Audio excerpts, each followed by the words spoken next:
Well, Mr. Robert Clarke joins us this morning, the Senior Advocate of Nigeria. Morning, and thank you for coming on. Happy Independence Day, by the way. Well, I wouldn't say it's not happy, but I don't regard today as a happy Independence Day. Why not?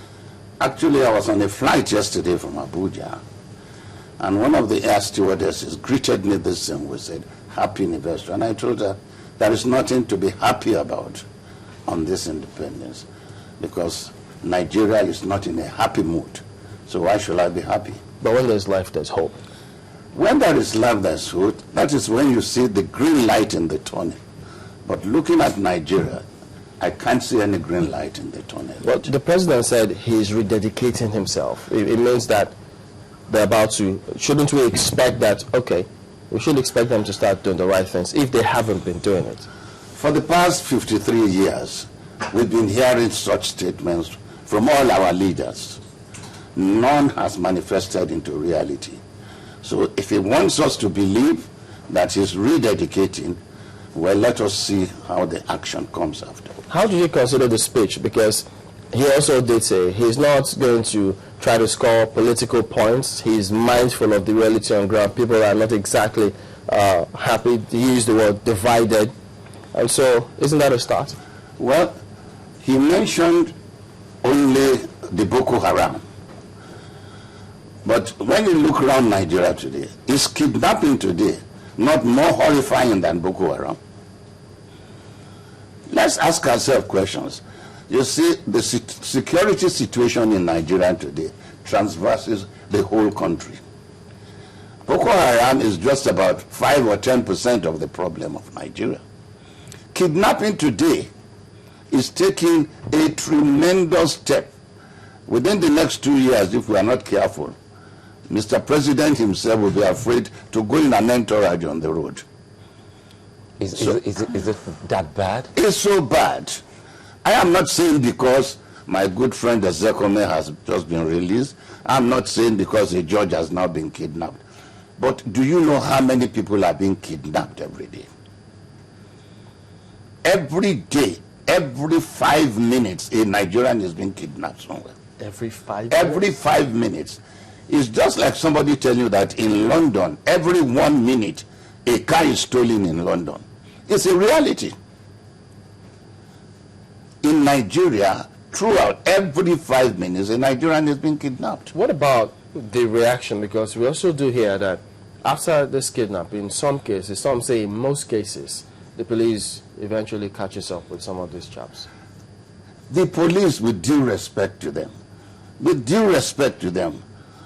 our police in Nigeria are so well trained. They are trained in the best schools of police training in the world. They know where these kingpins are.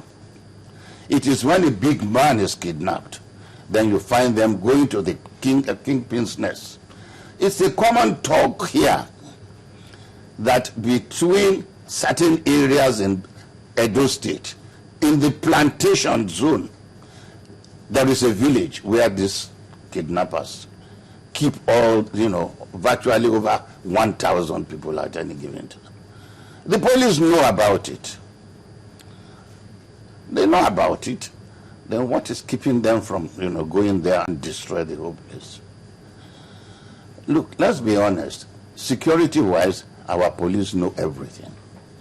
It is when you touch a big man or you touch a policeman, then you will find results.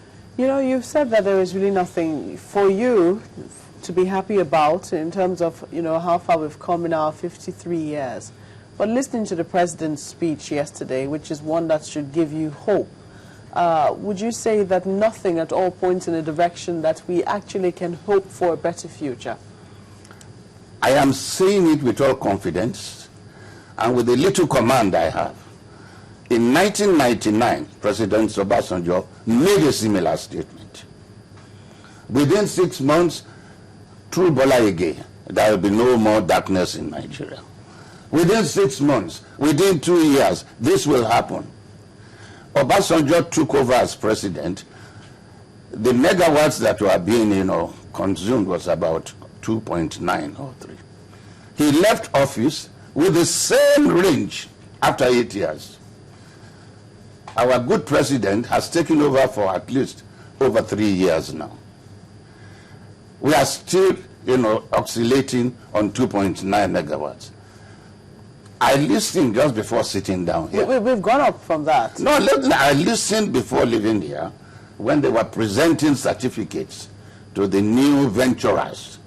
Investors? I would say investors. With the new venturers who are coming in to invest in Nigeria. I didn't see any foreign face except some Chinese face sitting behind.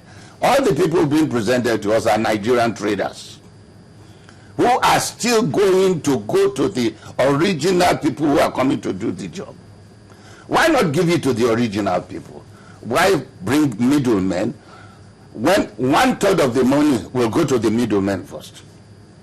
And how many megawatts are they expecting in 5 years' time? They say in 5 years' time they will be producing 5,000 megawatts. In South Africa today, a district in South Africa produces more than 5 megawatts. Just a district. We've been told that in South Africa is way around 40,000. I mean... No, I'm just saying one district alone. Yeah, exactly, but they did not get there in one day. If as it stands right now, we as a country are for over 150 million people have been making do with just about that amount, on a yearly basis. What don't you think that to be able to double that figure in the next 5 years will make significant impact on us as a people? Madam, we are talking about 53 years of existence. When I was in the secondary school in the 50s, we go out as young boys to listen to campaign. The politicians say, look, I will give you fire and water. When they mean by fire is electricity, I will give you water. I was about 16, 17 years old. Today, I'm 76. It is the same campaign. When I go, I hear, we shall give you light and water. For 60 years, I've been hearing that. When is it going to stop? Today again, Mr. President is saying, I will give you light and water. But isn't the fact that they were at least... Where is the progress? If we're able to deliver on telecoms, I mean, doesn't that point in the fact that, in the direction that we could actually deliver on power at some point? Who said we have delivered on telecoms? We haven't? We haven't. We upgraded a section of telecoms and killed another section of telecoms.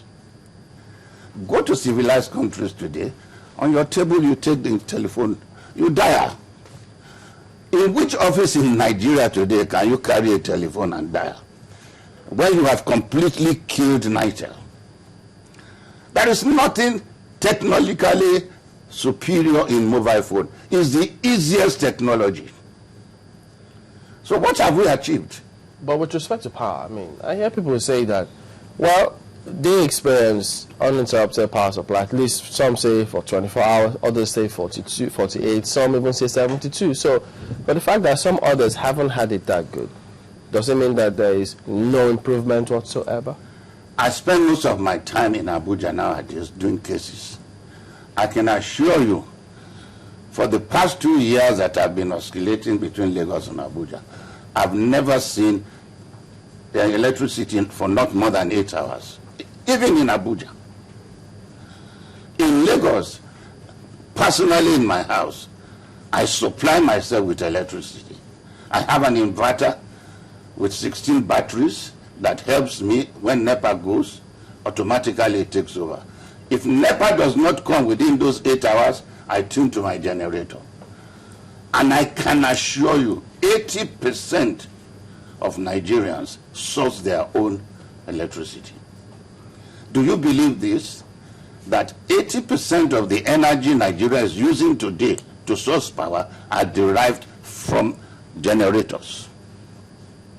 80% of the energy we are using in Lagos today is, According to what statistic is that? How difficult can it really be to fix Cermaq? How difficult can it be to fix Nigeria? Because if you say, because I was wondering, sitting and listening to you telling me that the same story I've always heard is almost deja vu even to you till now. So how difficult is it for us to fix all of these problems so that we can stop talking about giving people electricity and water and move on to some other necessities? There are two ways to go about it. let government take its hand off these things first. And when they are going to give out the contract, don't give it to Nigerian middlemen. In telecommunications, Siemens is there, they are all noted. There are many, many international companies who will come here and take the thing directly.